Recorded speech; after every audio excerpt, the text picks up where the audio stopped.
दोस्तों नमस्कार। एक चीफ मिनिस्टर एक स्टेट का कोर्ट में जाके ये बोलता है कि मेरे जो है दफ्तर में या मेरे घर में जो है बहुत सारे मंत्री और सेक्रेटरी आते हैं और आपस में कानाफूसी करते हैं, तो क्या मुझे इसके भरोसे जो है गिरफ्तार कर लिया जाएगा। वहीं पे दूसरी तरफ एक पार्टी ये बोलती है कि हमारे पुराने रिकॉर्ड्स को जो है निकाल निकाल के खंगाल खंगाल के जो है हमारे ऊपर इनकम टैक्स के जो है नोटिस जो है थमाए जा रहे हैं हमको। और इन्हीं दोनों मुद्दों के ऊपर में जो है यूनाइटेड स्टेट, यूएस या जर्मनी कंट्रीज जो होती हैं वो जो है भारत के ऊपर में लेकर टिप्पणी कर रही हैं। तो आइए आज एक एक करके जो है आज इन्हीं सभी मुद्दों को जो है देखा जाए। सबसे पहले हम स्टार्ट करते हैं। तो आइए आज एक एक करके जो है आज इन्हीं सभी मुद्दों को जो है देखा जाए। सबसे पहले हम स्टार्ट करते हैं विश्व गुरु जो है एक व्यक्ति को जो है इसी दौर में जो है बनाया गया और कई व्हाट्सएप ग्रुप पे और कई ऐसी सोसाइटीज अंकल्स के बीच में ये फैलाया गया कि जो है एक व्यक्ति जो है विश्व गुरु है और वही व्यक्ति जो है दूसरे कंट्रीज में होने वाली वार को जो है रुकवा सकता है। लेकिन आज हमारी इसी कंट्री के अंदर में एक चीफ मिनिस्टर को जो है गिरफ्तार कर लिया जाता है और दूसरी तरफ जो है एक विपक्षी दल का जो है अकाउंट जो खाता फ्रीज कर दिया जाता है और इसके ऊपर में जो है यूएस, जर्मनी और यूएन जो है टिप्पणी करता है। अब जो है विश्व गुरु की जो साख है उसके ऊपर में जो है कुछ दाग लगता नहीं है। अब यहाँ पर हमें ये देखने की जरूरत है, जब एक कंट्री का व्यक्ति जो है विश्वगुरु बन गया है तो क्या दूसरी कंट्री को जो है उस पर्टिकुलर कंट्री के बारे में जो है क्या टिप्पणी करनी चाहिए, लेकिन ऐसा हो रहा है। आइए क्या टिप्पणी की गई पहले वो सुनते हैं। Do you perceive the political unrest in India just before the national election with the arrest of Delhi's chief minister and the freezing of the opposition Congress party's bank accounts? The right groups describe the situation as a crackdown on opposition reaching a crisis point ahead of the national election. Well, we very much hope that in India and that in any country that is having elections, that everyone's rights are protected, including political and civil rights, and everyone is able to vote in an atmosphere that is free and fair.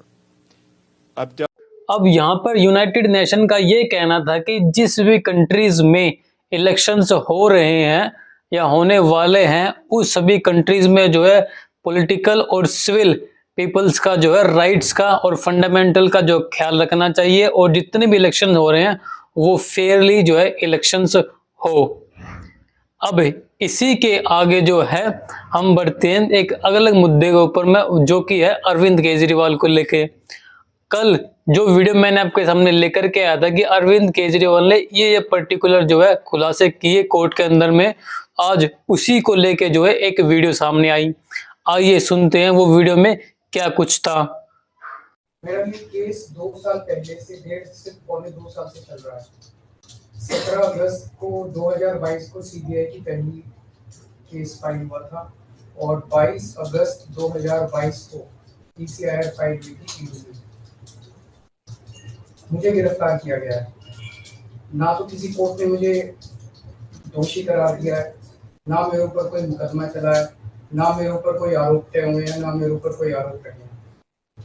अभी तक इस case में CBI 31,000 page file कर चुकी है court में और 294 witnesses को एग्जामिन कर चुकी है। ईडी लगभग 162 विटनेसेस को एग्जामिन कर चुकी है और 25,000 पेजेस फाइल कर चुकी है। इन सारे विटनेसेस और सारे कागजों को मिला के मुझे क्यों गिरफ्तार किया गया है?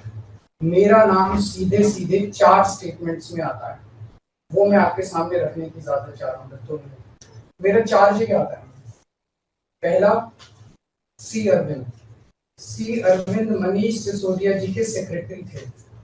उन्होंने ये कहा है, स्टेटमेंट दिया है कि एक दिन मेरे घर में मेरी मौजूदगी में मनीष सिसोदिया जी ने उनको कुछ एक्साइज के डॉक्यूमेंट्स हैंड ओवर किए। That's it. मैडम उन्होंने ये नहीं कहा कि मेरी मौजूदगी में पैसे दिए कोई ऐसा कोई आरोप नहीं है। मेरी मौजूदगी में सी अरविंद को मनीष सिसोदिया जी ने एक्साइज के कुछ डॉक्यूमेंट्स, मैडम मेरे घर पे ढेरों एमएलए आते हैं, ढेरों मंत्री आते हैं, ढेरों डिग्निटरीज आते हैं, अपने अपने सेक्रेटरी लेते हैं, वो आपस में खुसर भी करते रहते हैं, आपस में डॉक्यूमेंट्स भी एक्सचेंज, मुझे क्या पता कि कौन किसको क्या दे। Is this a sufficient reason to arrest the sitting chief minister? क्या ये स्टेटमेंट एक सिटिंग चीफ मिनिस्टर को अरेस्ट करने के लिए पर्याप्त है? नंबर अब इसी मुद्दे को लेके जो है आम आदमी पार्टी ने एक जो है व्हाट्सएप नंबर इशू किया और ये कहा कि सभी को जो है अरविंद केजरीवाल को इस व्हाट्सएप ग्रुप के तहत जो है आशीर्वाद देना चाहिए। आज उनकी पत्नी ने यानी कि अरविंद केजरीवाल की पत्नी ने ये नंबर जो है इशू किया। अब बढ़ते हम अपने अगले मुद्दे के ऊपर में। हमारा जो तीसरा मुद्दा था वो ये था कि कांग्रेस पार्टी को जो है आज फिर से जो है इनकम टैक्स का नोटिस मिला और वो जो नोटिस था वो था 1823 करोड़ के रिगार्डिंग में। अब ये जो नोटिस मिला है कांग्रेस पार्टी को, वो नोटिस मिला 17-18 से लेके 20-21 तक की जो है आईटीआर इनकम टैक्स रिटर्न को लेकर के।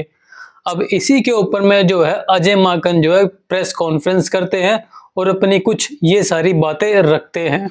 सबसे पहले साथियों मैं आपको बताना चाहूंगा, ये मेरे हाथ में रिप्रेजेंटेशन ऑफ पीपल्स एक्ट है और रिप्रेजेंटेशन ऑफ पीपल्स एक्ट में सेक्शन 29C ये हर पॉलिटिकल पार्टी के ट्रेजरर को बताता है कि हर पॉलिटिकल पार्टी को किस फॉर्मेट के अंदर जो डोनेशंस उसको आई हैं वो डोनेशंस को इलेक्शन कमीशन को और इनकम टैक्स को देना होता है, सेक्शन 29C। और जो एग्जेम्पशन मिलती है इसका सेक्शन 29C का सबसेक्शन 4 ये कहता है कि where the treasurer of any political party or any other person authorized by the political party in this behalf fails to submit a report under subsection 3, then notwithstanding anything contained in the Income Tax Act, such political party shall not be entitled to any tax relief under this act. तो कोई भी exemption लेने के लिए इस जो prescribe format इसके अंदर है उस प्रिस्क्राइब फॉर्मेट में अगर कोई भी वायलेशन होती है जो ट्रेजरर अगर उसको करता है तो उसको एग्जेम्पशन उसकी विड्रॉ हो जाती है। और इसके अंदर जो सेक्शन 29C के अंदर जो परफॉर्मा है, ये परफॉर्मा फॉर्म नंबर 24A है। ये दोनों की दोनों चीजें 29C और परफॉर्मा जो फॉर्म 24A है ये हमने बैकग्राउंड नोट सर्कुलेट किया है, आप लोगों के फोन में अभी तक के आ गया होगा, उसमें दोनों की दोनों चीजें हैं। तो आप लोग अगर इस पे भी ध्यान देंगे तो वो आपको मिल जाएगा, उसमें कोई आपको चिंता करने की बात नहीं है। इसके अंदर जो मुख्य बहुत बेसिक चीजें मांगी गई हैं कि कोई पॉलिटिकल पार्टी बताए कि किससे उसको डोनेशन, नाम बताए कि किसने उसको डोनेशन दिया और उसका एड्रेस बताए कि किसने उसका डोनेशन दिया और अमाउंट बताए कितना डोनेशन दिया और ये बताए कि चेक में दिया, आरटीजीएस में दिया और 20,000 से ऊपर जिन लोगों ने डोनेशन दिया है उसका इसमें जिक्र करना होता है। और जो वो इनकम टैक्स डिपार्टमेंट को और इलेक्शन कमीशन को जो पॉलिटिकल पार्टी देती है, वो पॉलिटिकल पार्टी जो देती है इलेक्शन कमीशन उसको अपने वेबसाइट पे डालती है। हम लोगों ने पिछले 2 साल में इलेक्शन कमीशन ने जो वेबसाइट में डाला और जो 2017-18 जिसके ऊपर जिसके आधार पे हमारे 135 करोड़ रुपए बैंक अकाउंट से छीन करके ले गए, हमने वो दोनों सिर्फ एनालिसिस करी। तो ये इस प्रकार से जो ये फॉर्म है, ये फॉर्म आपको इलेक्शन कमीशन की वेबसाइट पे हर पॉलिटिकल पार्टी का मिलेगा, हर पॉलिटिकल पार्टी का। और जो हमारे सिर्फ 14 लाख की वायलेशन के ऊपर 135 करोड़ रुपए 2017-18 के अंदर बीजेपी की इनकम टैक्स डिपार्टमेंट ने हमारे से छीने, मैं बताना चाहता हूं कि 2017-18 के अंदर बीजेपी ने 1297 लोगों के डोनेशन जिन्होंने दिए हैं उनका कोई एड्रेस, उनका कोई पता नहीं दिया, सिर्फ नाम लिखा और छोड़ दिया, उसका कोई पता नहीं दिया। पता इसके अंदर नाम और पता दोनों देना। और कुल कितनी राशि? 42 करोड़ रुपए की राशि, 42 करोड़ के लोग की राशि के बारे में कोई अता पता नहीं है कि वो आदमी जो है कहां रहता है, क्या पाकिस्तान में रहता है, क्या किस जगह पे हमारे देश में रहता है, उसका एड्रेस क्या है, और ये क्लियर वायलेशन है। इनकम टैक्स ने ये 42 करोड़ की वायलेशन पे तो आंख पे पट्टी लगा ली, और मात्र 14 लाख रुपए के हमारे केवल 23 लोगों ने, जो भी हमारे मेंबर ऑफ पार्लियामेंट थे, हमारे एमएलए थे, केवल 23 लोगों ने जो पैसे हमारे कैश में डिपॉजिट कराए, बाद में हमने उनके नाम सब, पैन नंबर सब उनका बताया, उसके बेसिस के ऊपर हमारे 135 करोड़ छीन करके ले गए। लेकिन जो 42 करोड़ रुपए, 42 करोड़ रुपीस जो बीजेपी ने, जिसका पता भी नहीं बताया, उनके बारे में एकदम चुप बैठे हुए, कुछ भी नहीं किया। 1297 लोगों का पता नहीं बताया, 1297, 1297, और 92 लोगों के तो नाम भी नहीं है। डोनर्स की लिस्ट है और 92 लोगों का नाम और पता, नाम ही नहीं है कि ये 92 लोगों का नाम कौन सा है। अजय माकन है, जयराम रमेश है, अजय कुमार है, वो नाम भी नहीं उन्होंने उसके अंदर लिखा। 92 लोगों का।